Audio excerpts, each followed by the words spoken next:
एक बार एक जवान लड़का बहुत भिक्षु के पास जाता है और कहता है कि गुरुवर, मेरी ही किस्मत इतनी खराब क्यों है। मैंने आज तक अपनी ज़िंदगी में जो भी चाहा वह मुझे ज़िंदगी में कभी भी नहीं मिला। हमेशा असफलता और निराशा ही मेरे हाथ लगी। लेकिन मैं ऐसे बहुत से लोगों को जानता हूँ जिनकी ज़िंदगी में किसी भी चीज़ की कोई कमी नहीं है। उन्होंने अपने जीवन में जो कुछ भी चाहा है वो उनको मिला है। तो गुरुवर, आखिर ऐसा क्यों होता है? वो लोग जो भी चाहते हैं वो हर काम में सफल होते हैं, अपनी चाहत की हर चीज़ को हासिल कर लेते हैं, जबकि ज़्यादातर लोग मेरी तरह सपने ही देखते रहते हैं, लेकिन वो कभी भी अपनी मनचाही चीज़ें और अपनी सफलता हासिल नहीं कर पाते हैं। तो आप मुझे ऐसा कोई तरीका बताएं जिससे मैं भी अपने भाग्य को ठीक कर सकूं और मनचाही सफलता हासिल कर सकूं। बौद्ध भिक्षु ने लड़के की पूरी बात ध्यान से सुनकर कहा कि तुम जिन सफल लोगों की बात कर रहे हो सकता है कि उनमें से कुछ लोग अपने भाग्य के सहारे सफल हो गए होंगे, लेकिन ज़्यादातर लोग भाग्य के सहारे नहीं बल्कि इसलिए सफल हैं क्योंकि उन्होंने सफलता कमाई है। सफलता प्राप्त करने के लिए और लगातार सफल बने रहने के लिए इंसान के अंदर कुछ महत्वपूर्ण आदतें और एक विशिष्ट नज़रिए का होना ज़रूरी है, जिसके बारे में मैं तुम्हें बताने जा रहा हूँ। बस मेरी पूरी बात को अंत तक ध्यान से सुनना। लड़के ने कहा, जी गुरुवर, मैं आपकी पूरी बात को ध्यान से सुनूंगा। बौद्ध भिक्षु ने कहना शुरू किया कि हम सही तरीके और शांत मन के साथ जीवन में आने वाली हर एक चुनौती का समाधान खोज सकते हैं। हम सबको अपने शून्य की खोज करना चाहिए। शून्य को खोजने का अर्थ एक ऐसी मानसिक अवस्था को प्राप्त करने से है जहाँ प्रेम, अच्छा स्वास्थ्य, ध्यान और खुशियाँ हैं, जहाँ कोई रोग नहीं है, कोई द्वेष, कोई चिंता, कोई युद्ध नहीं है, बस है तो सिर्फ शांति और खुशी। अपने शून्य की नज़दीक पहुँचने के लिए हमें वो करते रहना चाहिए जो करना हम पसंद करते हैं। हमें हर रोज़ खुद से यह प्रश्न करते रहना चाहिए कि क्या हम अपने लक्ष्य के प्रति पूरी ईमानदारी से मेहनत कर रहे हैं? क्या हम अच्छे और सकारात्मक विचार वाले दोस्तों के साथ जुड़े हुए हैं? क्या हम अपने कर्तव्यों के प्रति ईमानदार हैं? क्या हम अपने खाली समय का सही से उपयोग कर रहे हैं? ऐसे प्रश्न हमें सकारात्मक चिंतन के लिए मजबूर करते हैं और ये हमारे शून्य तक पहुंचने के सफ़र को और भी रोचक बना देते हैं, जिससे हम अपने लक्ष्य के आर्थिक स्थिति और अपनी खुशियों को निर्धारित कर सकते हैं। हमें हमेशा ऐसे लोगों का साथ रहना चाहिए जिनके लक्ष्य बड़े और जीवन मूल्य ऊंचे हों, क्योंकि ऐसे लोग हमें जीवन में आगे बढ़ने के लिए प्रेरित करते हैं, हमारी सफलता में खुश होते हैं और हमें हमेशा सही सलाह देते हैं। हमें हमेशा रचनात्मक सपने देखते रहना चाहिए और ऐसा हम इन 5 तरीकों से कर सकते हैं। पहला तरीका, हमें हमेशा खुद से यह सवाल पूछते रहना चाहिए कि मैं कौन हूँ और मुझे अपने जीवन में कहाँ और कैसे पहुँचना है। दूसरा तरीका, हमारे लक्ष्य पूरे तरीके से स्पष्ट होने चाहिए। हमें अच्छे से यह पता होना चाहिए कि हमें क्या हासिल करना है। तीसरा तरीका, हमारे लक्ष्य को पूरा करने के लिए हमें एक समय सीमा निर्धारित करनी चाहिए। चौथा तरीका, हमें अपने सपनों के प्रति सकारात्मक और आशापूर्ण दृष्टिकोण बनाए रखना चाहिए। पांचवा तरीका, हमें अपने लक्ष्य के प्रति पूर्ण रूप से समर्पित होना चाहिए। हमें खुद के बारे में हमेशा सकारात्मक बातें ही करना चाहिए, यहाँ तक कि अकेले में भी नकारात्मक बातें नहीं करनी चाहिए, क्योंकि कहे गए शब्दों में बड़ी ताकत होती है। जैसे उत्साहपूर्ण और आशा से भरे शब्द किसी की ज़िंदगी को बदल सकते हैं, वैसे ही नकारात्मक शब्द किसी की ज़िंदगी को बर्बाद भी कर सकते हैं। हम कभी भी कुछ नया सीखने या सफल होने के लिए कभी भी बूढ़े नहीं होते हैं। हमें सफल होने के लिए चीज़ों या उचित शिक्षा की नहीं बल्कि एक दृढ़ संकल्प की ज़रूरत होती है। अगर इंसान का इरादा पक्का है तो वो रास्ते अपने आप ही बना लेगा। हमें खुद को यह रोज़ याद दिलाते रहना चाहिए कि हमारी उपलब्धियाँ क्या हैं, हम बेहतर हैं तो क्यों हैं, हमारे लक्ष्य क्या हैं और इन्हें हम कैसे पूरा करेंगे। यकीन मानो, हमें ये आदत उत्साहित और लक्ष्य के प्रति केंद्रित और सकारात्मक बनाए रखती हैं। अगर हम अपने साथ काम करने वाले और आसपास के लोगों को महत्वपूर्ण और अच्छा महसूस करवाते हैं, तब वो हमारे लिए और बेहतर करने की कोशिश करते हैं और हमारे सफल होने की संभावना और भी बढ़ जाती है। हमें कभी भी तेज आवाज़ और अभद्र शब्दों का प्रयोग नहीं करना चाहिए। ऐसा करने से हम एक कमज़ोर और कम आत्मविश्वास वाले व्यक्ति प्रतीत होते हैं। हमारी सफलता का निर्धारण इस बात से नहीं होता है कि हम अपने लिए क्या करते हैं, बल्कि इस बात से होता है कि हम अन्य लोगों को प्रेरित करने के लिए क्या करते हैं। हमें सारे काम खुद करने की ज़रूरत नहीं है, हमें बस वही करना चाहिए जो ज़रूरी है। बाकी के कामों को उपयुक्त लोगों में बांट देना चाहिए।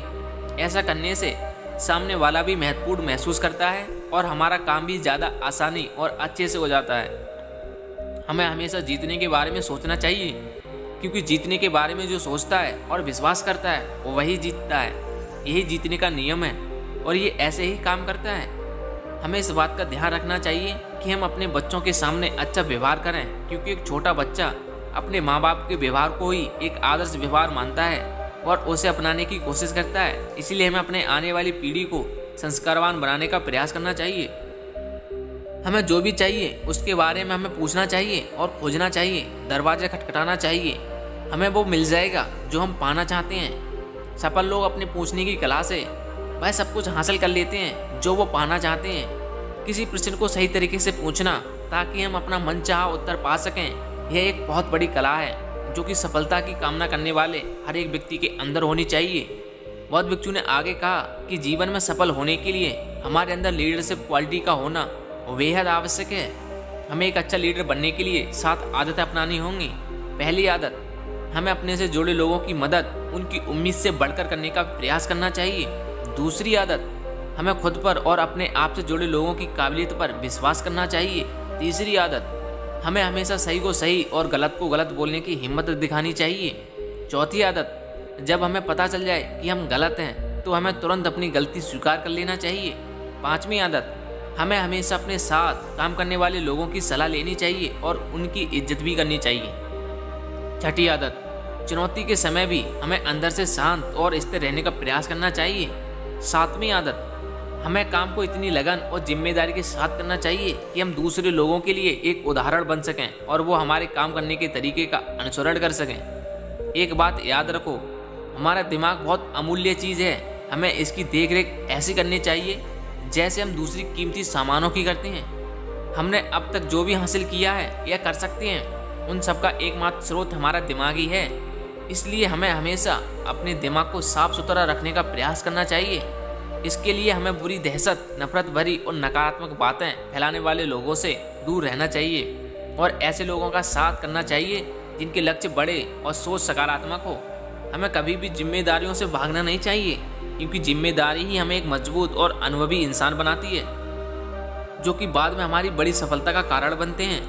हमें हमारे काम के लिए उन लोगों से सलाह लेनी चाहिए जो पहले ही उस काम में सफल हो चुके हैं या उस क्षेत्र के जानकार हैं, ना कि उन लोगों से जो असफल होकर लोगों के बीच उस काम के प्रति डर फैलाते रहते हैं। हमें हमारे अतीत, वर्तमान और आसपास के लोगों के बारे में हमेशा अच्छा ही बोलना चाहिए, और किसी के बारे में अच्छा नहीं बोल सकते हो तो हमें चुप रहना चाहिए। हमें कुछ पाने के लिए उससे ज़्यादा देने के लिए तैयार रहना चाहिए। हमें दूसरों के साथ भी वैसा ही व्यवहार करना चाहिए जैसा हम चाहते हैं कि वो हमारे साथ करें। हमें बिना उनसे कोई उम्मीद रखे लोगों की सहायता करने का प्रयास करना चाहिए और उस ब्रह्मांड की शक्ति का धन्यवाद करना चाहिए जिसने मदद करने के लायक बनाया है। ऐसा करने से आप अंदर से खुश और अपने काम के प्रति उत्साहित महसूस करते हैं। हमें लोगों को उपहार देने की कला आनी चाहिए। हम सही तरीके से उपहार देकर किसी का भी दिल जीत सकते हैं।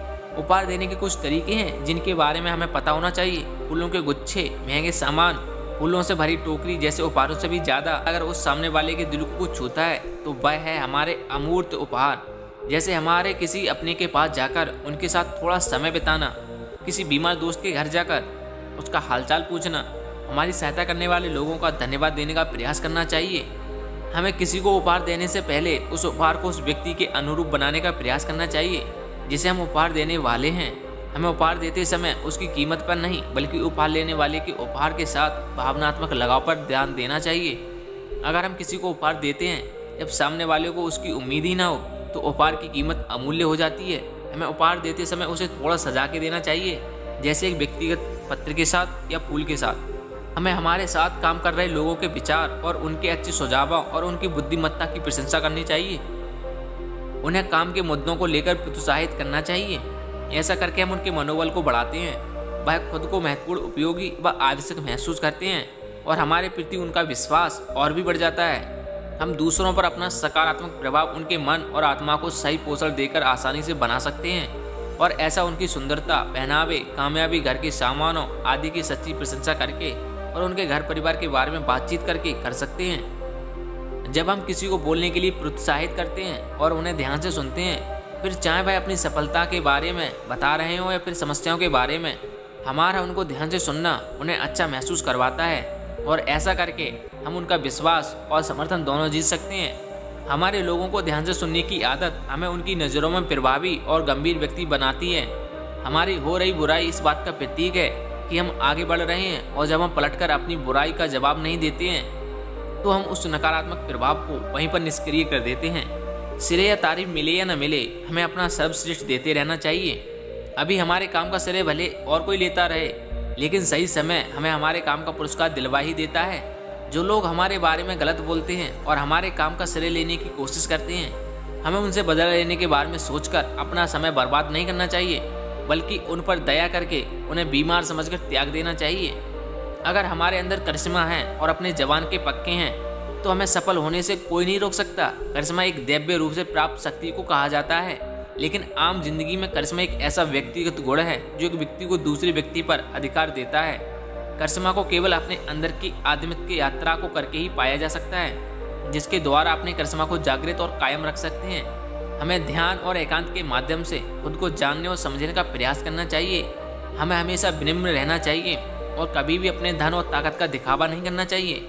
हमें दूसरों को उनके बारे में बात करने के लिए प्रोत्साहित करना चाहिए। हमारा पहनावा ऐसा होना चाहिए कि लोगों का ध्यान हम पर होना चाहिए, ना कि हमारे पहनावे पर। हमें अपने काम को पूरे जोश और हर्षोल्लास के साथ करें। हमें जिम्मेदारी लेने के लिए हमेशा तैयार रहना चाहिए, क्योंकि ये आदत हमें और भी बेहतर बनाती है। अगर हमसे कोई सलाह लेता है तो हमें उसकी समस्याओं पर व्यक्तिगत ध्यान देते हुए उसे समाधान दिलवाना चाहिए। अगर हम अपनी बात और वादों पर खरे उतरते हैं तो इससे हमें अपार सम्मान मिलता है और हमारा करिश्मा भी कायम रहता है, और अपने छोटे छोटे वादे पूरे करके बड़ी सफलता हासिल कर सकते हैं। जैसे हम किसी से मिलने का समय निश्चित करते हैं तो उस निश्चित समय पर ही हमें उससे मिलना चाहिए। हमें अपने किए गए वादों को हर हाल में पूरा करने का प्रयास करना चाहिए। अगर किसी ने अपनी समस्या या मजबूरी हमसे साझा की है तो हमें उसकी बातों को गुप्त रखना चाहिए। ऐसा करके हम सामने वाले का विश्वास जीतते हैं, और साथ ही हमें अपने से जुड़े लोगों के साथ हमेशा ईमानदार रहना चाहिए। हमारी सफलता का निर्धारण इस बात पर निर्भर करता है कि हम अपना समय कैसे और किन लोगों के साथ बिताते हैं। इसके लिए हमें समय समय पर अपने दोस्तों की समीक्षा करते रहना चाहिए कि हमारे दोस्त एक बेहतर भविष्य बनाने के लिए काम कर रहे हैं। क्या वह हमें सही सलाह और सकारात्मक सुझाव देते हैं? क्या वो कठिन समय में हमारी मदद करते हैं? कहीं वो सिर्फ शिकायत करने वाले में से तो नहीं है? नकारात्मक सोच रखने वाले और हमें पीछे खींचने वाले दोस्तों से हमें दूरी बनाने का प्रयास करना चाहिए। इसके साथ ही हमें नए और अच्छे लोगों से दोस्ती करनी चाहिए और संबंध बढ़ाने से भी पीछे नहीं हटना चाहिए। हमें धैर्य के महत्व को भी समझना चाहिए, क्योंकि बड़े और महत्वपूर्ण लक्ष्य को पूरा करने में समय लगता है। इसलिए हमें हर रोज के लिए एक कदम आगे बढ़ाते रहना चाहिए। लगातार धैर्य के साथ काम करने वाले न केवल अपने लिए बल्कि आने वाली पीढ़ी के लिए निर्माण करते हैं। जब हमें लगे कि हमारा काम पूरा हो चुका है, तब हमें उस काम में लगे वक्त का 10% समय और लगाना चाहिए, उस काम में हुई गलतियों को कम करने के लिए। ऐसा करने से हमारा अपने काम के प्रति समर्पण बढ़ता है। हमें इस बात का ध्यान रखना चाहिए कि धन हम पर नियंत्रण ना करे। हमें अपने कमाए धन का कुछ हिस्सा दूसरों की मदद में लगाना चाहिए, क्योंकि दान करने से धन की शुद्धि होती है और मन की शांति बढ़ती है। हमें सफलता के शिखर तक पहुंचने में बहुत समय लगता है, लेकिन वहां से नीचे गिरने में ज़्यादा समय नहीं लगता। इसलिए सफलता को कभी भी अपने सर पर नहीं चढ़ाना चाहिए। लेकिन वहां से नीचे गिरने में ज़्यादा समय नहीं लगता है, इसलिए सफलता को कभी भी अपने सर पर नहीं चढ़ाना चाहिए। हमें अपने चरित्र का अच्छा उदाहरण समाज में पेश करना चाहिए, ताकि लोग उसका अनुसरण कर सकें। जिंदगी में सीखना बंद ना करने के लिए हमें एक बच्चे की तरह सोचना चाहिए, क्योंकि अपनी उत्सुकता के कारण बच्चा हर उस चीज़ के बारे में जान ही लेता है जिसके बारे में वो कुछ जानना चाहता है। हमें भविष्य के बारे में इस हिसाब से सोचने के लिए फिर से एक बच्चा बनने चाहिए और फिर से शुरू करना चाहिए। हमें बुद्धिमान लोगों की संगति करनी चाहिए, जो हमें समृद्ध बनाएं, ऊपर उठाएं, उत्साहित करें, सफलता और जीने का मजा हमारे साथ साझा करें, और तब हम अपने सबसे अच्छे समय को उभरते हुए देख सकते हैं। हमें निराशावादी लोगों को अपने जीवन में कहीं कोई स्थान नहीं देना चाहिए। हमें सलाह सफल लोगों से लेनी चाहिए और असफल लोगों से सीख। हमें चुनौतीपूर्ण और बड़े लक्ष्य का निर्धारण करना चाहिए, जिससे पाना लोगों को असंभव लगे, क्योंकि बिना लक्ष्य जीवन व्यर्थ है। लक्ष्य ऊर्जा है, जितना बड़ा लक्ष्य होगा उतनी ज़्यादा ऊर्जा हमारे अंदर होगी। इसके बाद बौद्ध भिक्षु ने लड़के से कहा कि मुझे उम्मीद है कि तुम समझ चुके होंगे कि तुम्हें सफल होने के लिए क्या करना है। फिर लड़के ने आज्ञा ली और लड़का वहाँ से चला गया। तो दोस्तों उम्मीद करता हूँ कि आपको इस वीडियो से काफ़ी कुछ सीखने को मिला होगा। तो दोस्तों कैसी लगी ये वीडियो कमेंट सेक्शन में हमें ज़रूर बताएं। अगर वीडियो अच्छी लगी हो तो चैनल को सब्सक्राइब और वीडियो को शेयर करना मत भूलिए। मिलते हैं अगली कहानी में, तब तक के लिए अपना और अपनी फैमिली का ख्याल रखें। जय हिंद साथियों।